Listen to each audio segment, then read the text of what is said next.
Hey friends, it's Laura with Laura Bee Floss Tube. Welcome and welcome back. I'm so glad you joined me today. We're going to be continuing our Bee Happy Quilt sew along. This is week 8 and we're going to be working on our truck and trailer block and our Bee Happy block. Now that Bee Happy block, whew, that's a lot of bias tape. I have about 140 inches waiting in the wings to see how much of that I'm going to use, and I'll give you an update at the end to tell you exactly how much I have left so you know how much you're going to need for the Bee Happy lettering. So I just want to share a few tips and tricks with you on how I'm going to go about preparing my Bee Happy block to make it a little easier to align on the fabric and to get everything into place so I can put my bias tape on as easily as possible. So we're going to start at the cutting table, and I'm going to show you some marking that I'm going to do on the sheets from the cutting guide to help me get my Bee Happy word aligned on my background fabric. So I'm going to swing you down and just kind of talk through what I'm going to do for this. The Bee Happy block will finish at 4 by 20, and the cutting guide, this section between the black lines is 4 inches. Now I cut my background fabric 6 inches wide and 22 inches long. I have pressed it in half so I know where the middle is, but I want to know where the top and bottom of my words should go and how I'm aligning them. But I want to be able to do that with 5 inches so I can actually draw a line on my fabric and get all of my words aligned. So I'm just going to take my ruler and put it on that top line. I'm going to use a red Sharpie, or actually it's a red flare pen. I'm going to draw a line up there, and then I'm going to do the same thing for the bottom line.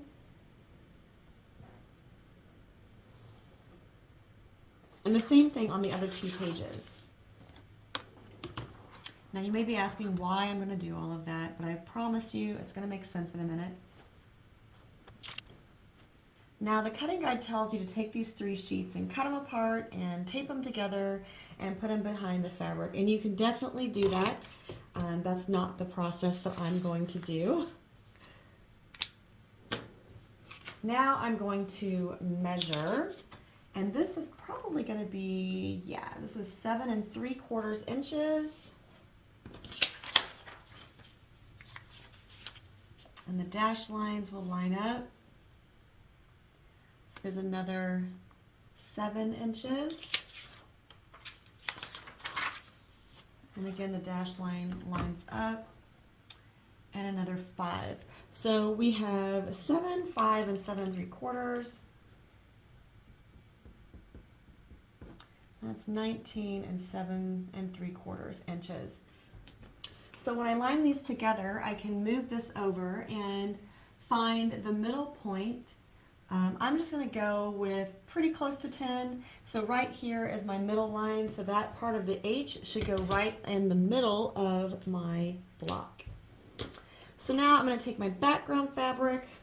This may seem like a lot, and I'm sorry if it does, but this is how I'm going to make it work. All right, so I'm going to take my pencil. Let me move this up so you can see what I'm doing. And I'm going to lay this along the line. My background fabric is now 6 inches wide, or 6 inches tall. And I'm just going to draw a line right here, 1/2 inch from the bottom. I'm also going to do 1/2 inch from the top, and that will give me a 5-inch space between those lines. Now, this pencil line and the red line are what I need to line up. Now, I am using a Cricut light pad. If you don't have a light pad, you can definitely just use the window, and you might even be able to, this is a little bright, isn't it? Sorry about that. You may be able to see without having a light box. All right, so now I'm going to line those pencil lines up with the red lines and the center of my fabric on the vertical red line that I know is the middle of my block. And now I am just going to make my marks for the letters. Now all of this pencil mark will get covered up with the bias tape, so I don't have to worry about that. And again, I'm just going to line those up with the top and bottom red marks. And I also have this nice little, they put a little P on this page, so part of the previous P. So I have that to line up with as well.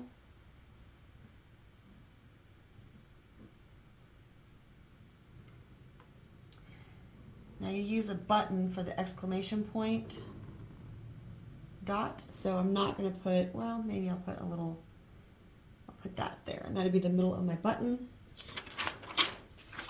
So then the only thing I have left to do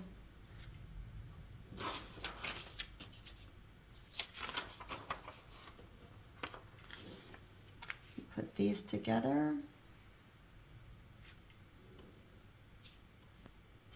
And then I can line up my H. And once again, lining up the red lines on my pencil lines. And that looks really good. All right. So then I'm just going to finish up drawing my letters, and we'll move over to the ironing board to start working on our bias tape. All right, so when I hold this up, you can kind of see my little pencil scratchings across there for Bee Happy. And that is what I will use to put my bias tape onto the fabric. All right, like I said, I have about 140 inches of blue bias tape back there. And it is bias tape. I did cut it at a 45-degree angle. I cut 10 strips that are basically 14 inches, sometimes 15 inches long out of a fat quarter. There's actually some leftover fat quarter. And I am going to be using my Eileen's tacky glue, and I may use a few pins if I need them. And then I also have my Fisker scissors, my background fabric, and my bias tape. All right, so I also have my iron that's still hot because I'm gonna need to make some curves. So for this bee, for instance, I'm gonna need a curve that goes around like this. So I am just going to put this right here on my background fabric. And I'm just going to slowly and methodically press this onto the shape.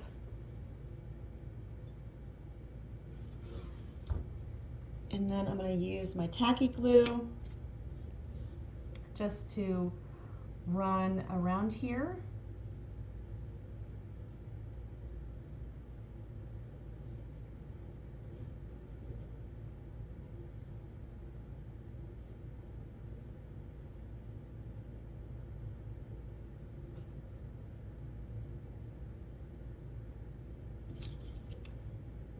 Cut that a little longer because I'm going to want to turn this end under.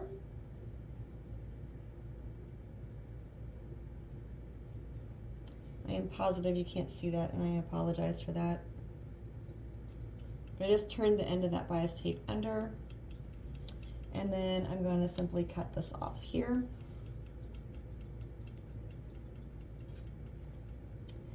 I'm also going to run this one just is straight, so I'm just going to go ahead and run that down. Do that before that top curve dries too much because I just realized that should go underneath this. All right, peel that up and put it back down. Grab my bias tape again.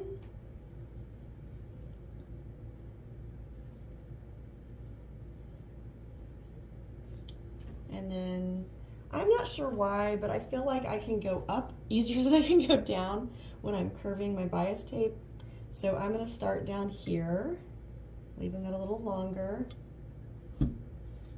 and just start curving that around. Now remember, really, it's the glue that's going to hold this more than the curve that you're putting in it. You want to try to get it curved because it'll just lay flatter. But if it's not perfect, you don't worry about it because it really is the glue that will hold it into place. Well, and eventually you're stitching. Okay, so just put some glue on that line all the way around. I'm going to go ahead and dab that little end in there.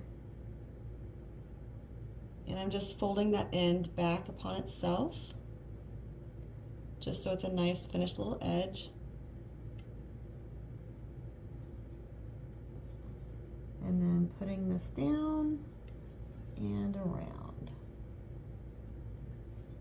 Now, if you're having problems with it like not staying, even with your glue, depending on the type of glue you're using, it may be a little tricky. You can use some pins and just pin it into place just for a little bit. All right.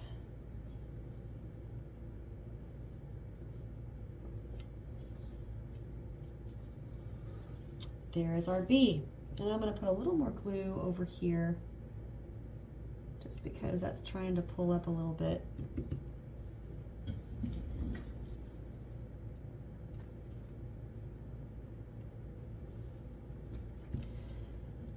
Okay, let me see if I can move you closer and we'll do an E.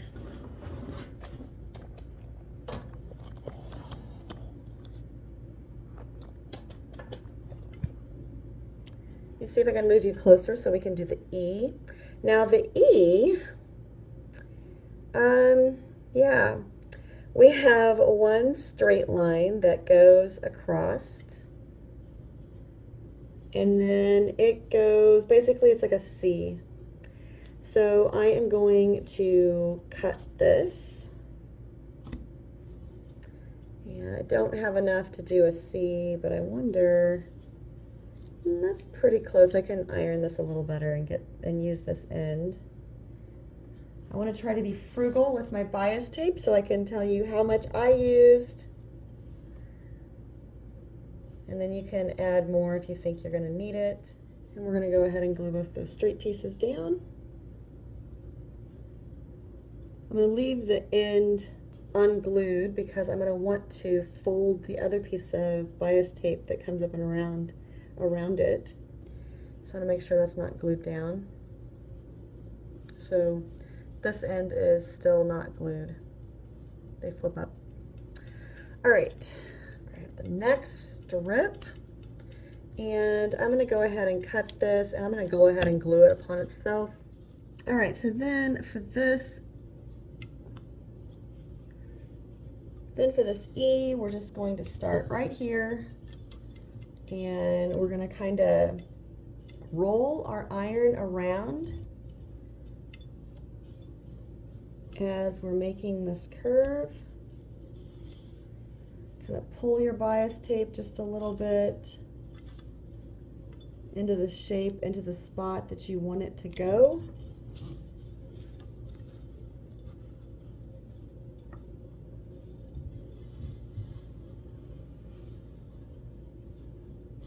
Alright, so I think that will work pretty well. Let me iron this back down. It kind of got a little wild and crazy there. Watch your other letters. Alright. And we're going to grab our glue. I'm going to start from this end. And go around. Now this is the end we finished and we started curving with. So we're just going to press this down as we go around. Now when we get to the other side of the E, we're going to cut this a little longer. Going to put a dot of glue underneath this bias tape. That was a little more than a dot, I know. We're just going to put a little dot on top of it too.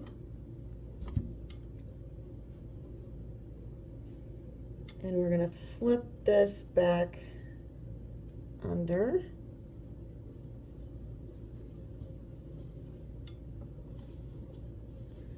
To finish off our E. All right, now I'm going to do the same thing for the next one.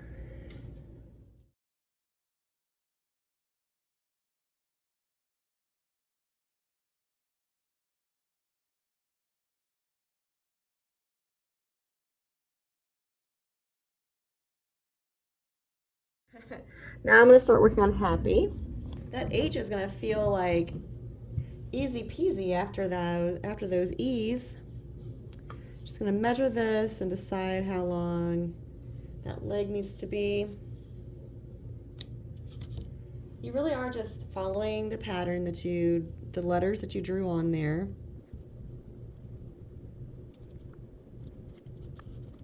Okay, so we're on our third piece of bias tape.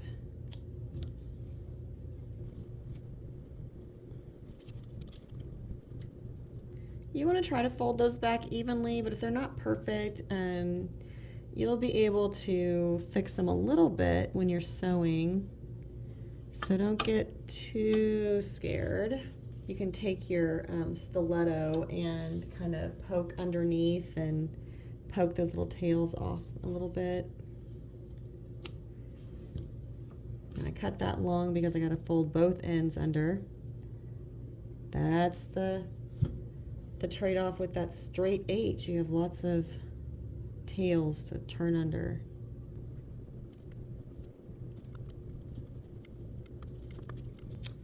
Okay, this A, we're going to want to do this curve first.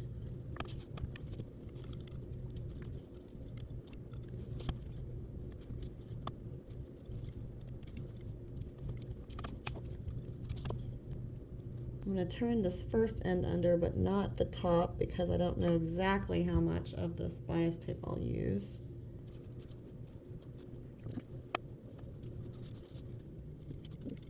This is piece 4 for anyone keeping track. Now the P, there are 2 of them, has a pretty tight curve as well. So I'm going to take them down here and just kind of do a tight curve with that bias tape.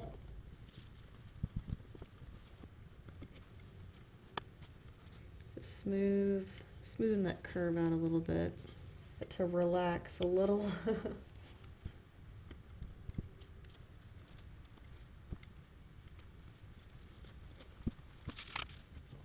So I ended up using 4.5 strips. That's about 63 inches. So I would say, you know, have somewhere between 63 to 65 inches of bias tape, maybe 70 if you think you're going to turn your ends under more than I did, or need more wiggle room to make those curves. So that is about how much bias tape you need. Yay! The Bee Happy block is laying off to the side, waiting to be appliqued, and so we're going to put together our truck and trailer.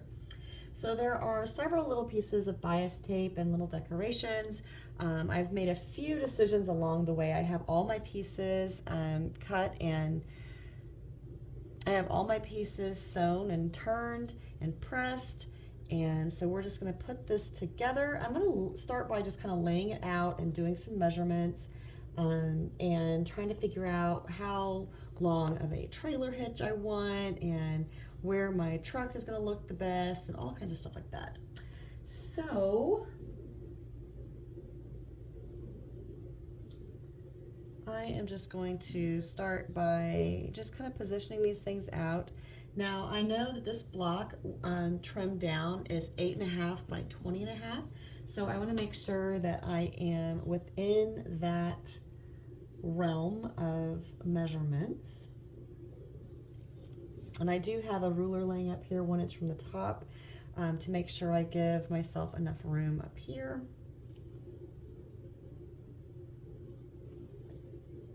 Putting the wheel wells on.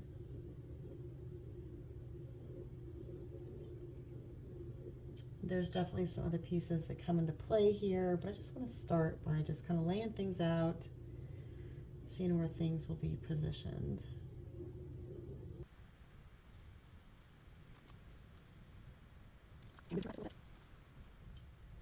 That gives me about an inch on each end. I think I like that. I don't want my camper too far away from my truck. All right, so I'm just going to start gluing some things down. And now the door, I'm going to glue a couple spots here at the bottom, but there's a little piece of trim that goes on the trailer. Always a good idea to just lay all your pieces out, kind of get a feel for where everything is going to go. And remember, when I glue, I don't glue things completely down to the point that I can't lift them if I need to get behind them to do anything.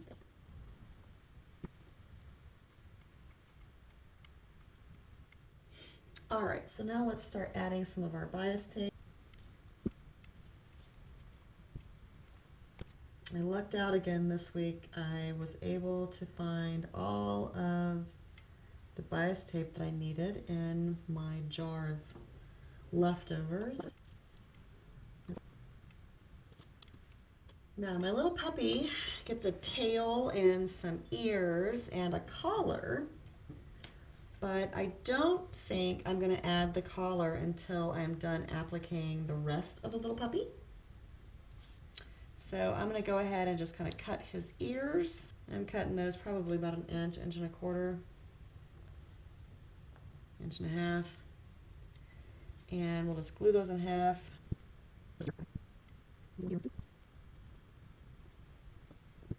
Well, this will be his collar. It goes right here, but I'm not going to put that on there until after I applique the dog itself down.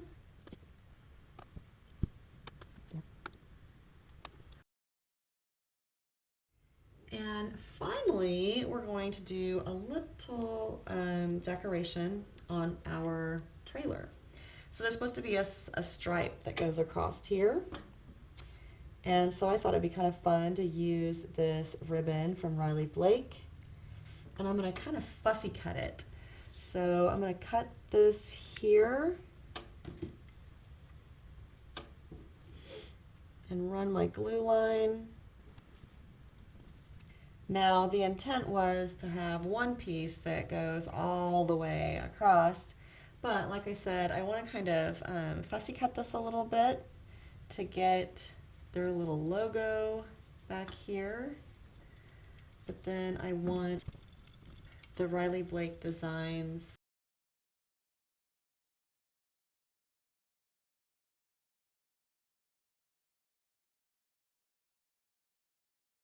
I believe that ribbon came off of a fat quarter bundle that I got. All right, so here's our truck and trailer block, and so I have a lot of applique to do. I will probably do most of this, and then I will just, if there's anything that I feel like you could benefit from, then I will record just those pieces. Okay, I have the majority of my applique done. The only thing I have left to do is the little dog's collar and the little curtain over here. So I'm actually going to do the dog's collar first, and then we're going to talk about the curtain because I'm going to add a little personalization to that. Now I'm just going to take a chance and hold the dog collar on here.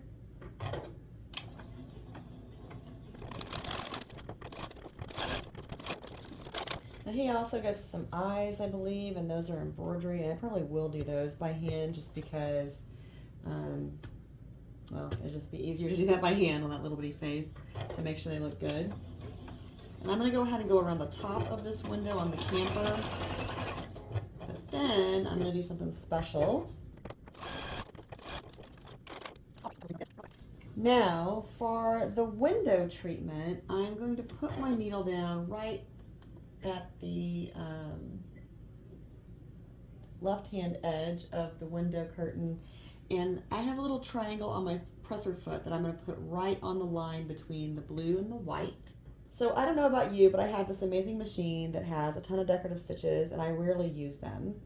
So I have this one that looks kind of like fringe, and I'm going to use it to be my stitching pattern at the base of this curtain, so it'll look like there's fringe hanging off of my curtain.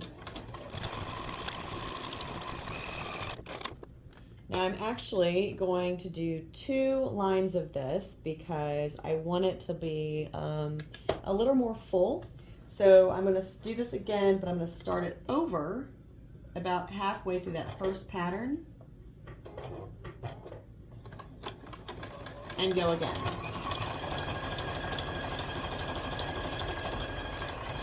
Now I could have done that in 2 different colors and that would have looked really cool as well.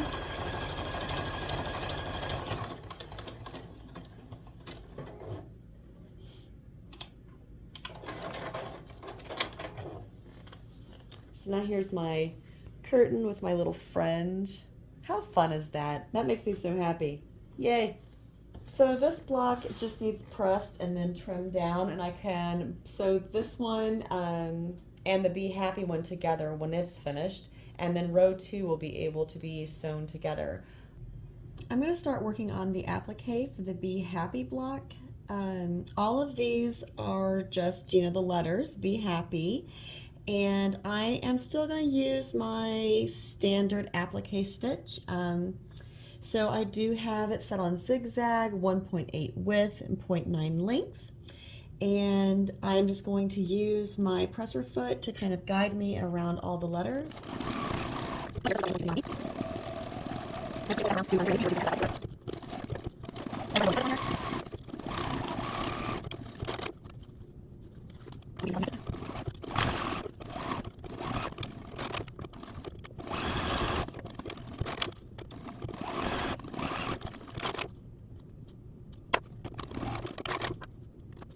Okay, so the Bee Happy and the truck and trailer block were both trimmed. The Bee Happy block trims down to 4.5 by 20 and 1/2. The truck and trailer block trims to 8.5 by 20.5. And I'm just now sewing these 2 together. I started even on one end, and I'm holding my fingers on the opposite corner to just sew across here with a 1/4 inch seam.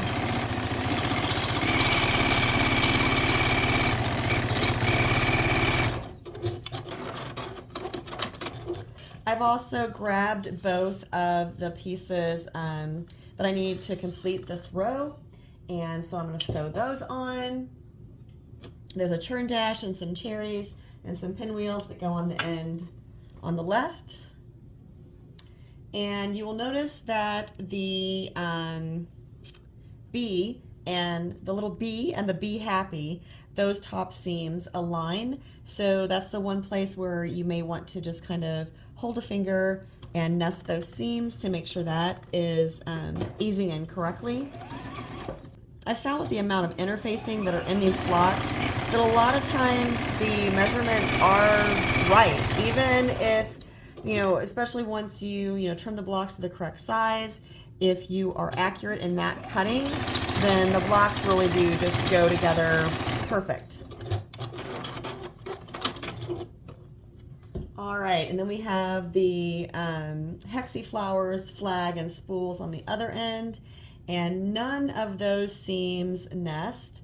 So we will just start the top corner and then hold that bottom corner. And when I'm talking about holding the bottom corner, I'm literally just taking this other corner, lining them up, and just pinching between my fingers and holding it out from my machine a little bit, and just making sure the edges are straight as I'm going along. Now when we get to this seam, you'll want to pay attention to which way you have the seam sewn, if it's up or down over here, and make sure it's the same way. You just don't want to like twist your seams across the block. That will just help your quilt top lay flatter, and it will improve your quilting results. Okay, so row 2 is together, and I'm actually just going to grab row 1 and sew it with it, so we'll have the first 2 rows of our quilt top center together.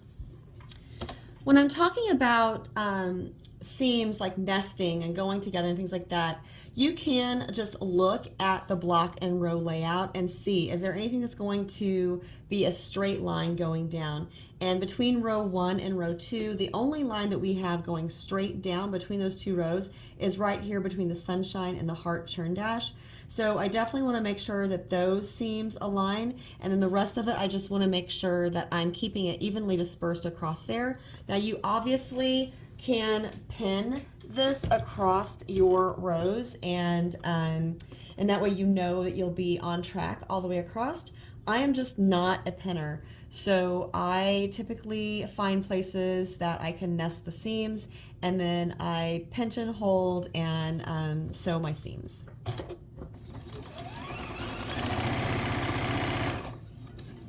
The one place, or the one time, I guess, that I can think of that I definitely deviate from that mindset and I do pin is when it comes to my borders, just because borders are so long and I want to make sure that they are evenly dispersed across my quilt, and not causing any puckering or wrinkling or ruffling on my quilt top.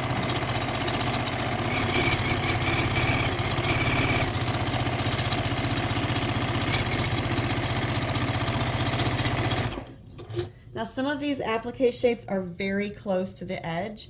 The Juki DX7 has a feature on it that you can float your foot, which basically just takes some of the pressure off of the presser foot and allows you to kind of float over that seam a little bit better. So if you have that option on your machine, you may want to consider that if your applique is really close to the edge.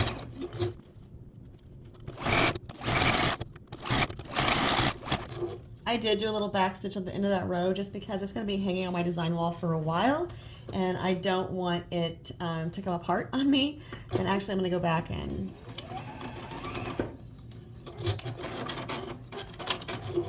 all right, so I have row 1 and 2 together. I'm going to press that seam between those two rows good and flat, and then we'll put it back up on the design wall and show off what we've done. So on the design wall now we have row 1 and 2 completed. So we are through week 8 and this is awesome, isn't it? That means we're more than halfway done with the quilt. We have the first 2 of 5 rows completed. We have a spattering of other little blocks down below that are waiting for other blocks to join them to finish those rows, but we're definitely making some progress. I hope some of the tips and tricks I shared today helped you. This block here, the Bee Happy block, I will admit I was really kind of concerned about that block. It was not as difficult as I thought it was going to be. Just take your time with that bias tape. Make sure you cut your strips on the bias so you're cutting at a 45-degree angle on your fabric. Run those through your 1/4 inch bias tape maker and just take your time with the block. You know, press your curves into place. Maybe practice pressing some curves. If you haven't done that before, practice a little bit, and then you can always straighten them back out and then press them into curves again. And then make sure you're just using a really good glue. And I've used Eileen's tacky glue for this block. It worked perfectly. So if you need a glue recommendation, I know that I've used that and I know it worked well. So I would say grab you a bottle of that if you have no idea what to get. The only thing that I did a little differently than when I initially glued it down was I flipped up the ends of this H, the little cross hatch here, just so I could do those straight lines for the legs of the H. And that really worked well. The rest of the pieces, they really were a lot easier than I thought they were going to be. So you can do it. I got through it. I know you can too. The truck and trailer was adorable. And I can't wait to get this quilted so I can get my little dog's face on there. That's so super cute. And I'm very happy with the progress that we're making on this quilt. Check out the cheat sheet down below. I do have a list of all the simple shapes and the sizes that you need. I put the exact measurement of bias tape that I used for this Bee Happy block in there. So all of that is there for your reference if you want to use it. And make sure you check out Lori's blog. She has tons and tons of tips on how to get these blocks together and tons of photos. So make sure you check that out. And yeah, leave me a comment down below. Tell me what you liked, what you don't like, what you wish I would have done differently. If there's anything you have questions about, leave those in the comments below as well. But until next time, I hope you're finding joy in all you do. Carve out some time for crafting and creating. And of course, make sure it's always happy stitching.